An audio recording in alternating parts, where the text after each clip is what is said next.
دوست پایا تھا. یہ اللہ کے رسول صلی اللہ تعالی علیہ وسلم کی دعا کا اثر تھا. عزیزان ملت اسلامیہ، تو اسلام ہمارے پاس اتنی آسانی سے نہیں پہنچا. آج ہم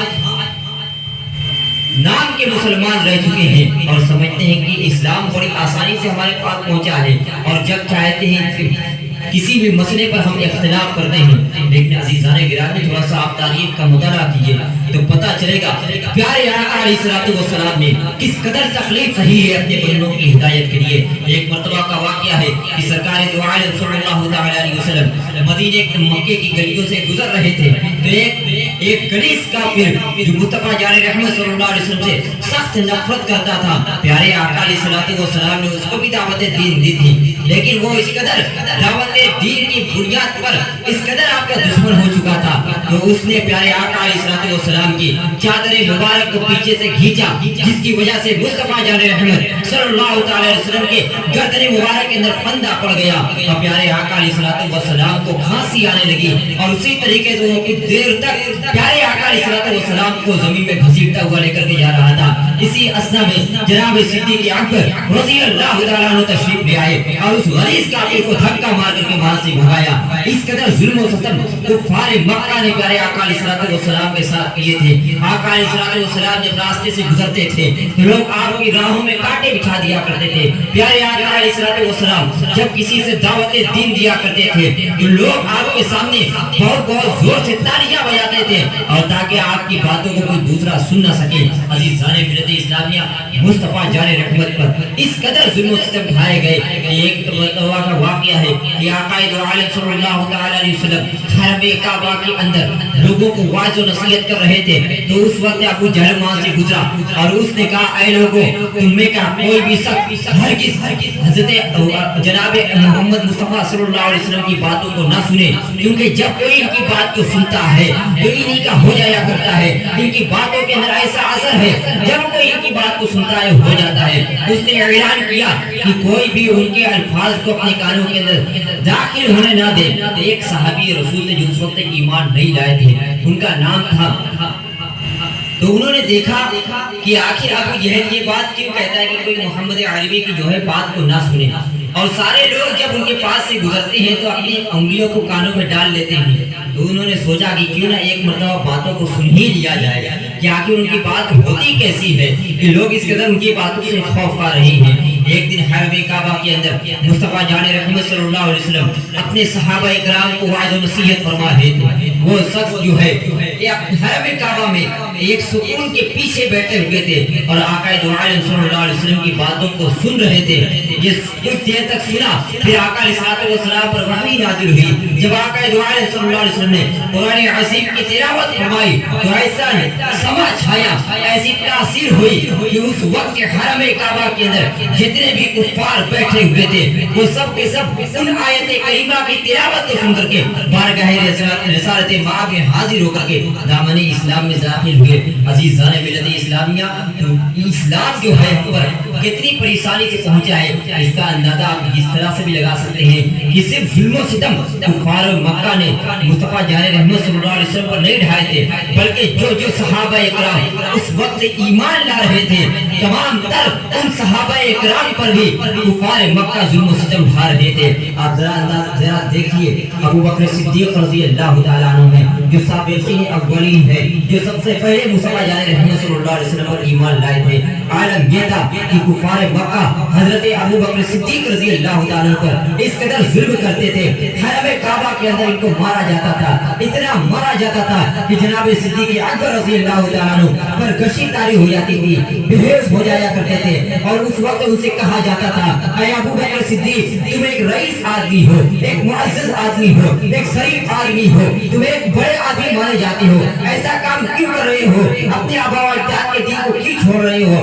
محمد کو چھوڑ دو، ہم تمہیں چھوڑ دیں گے. اس وقت ابو بکر صدیق فرما رہے تھے، اگر میرے جسم سے تمام جلد کو بھی اتار لیا جائے تب بھی میں محمد عربی صلی اللہ علیہ وسلم کے دین کو نہیں چھوڑوں گا. عزیزان ملت اسلامیہ،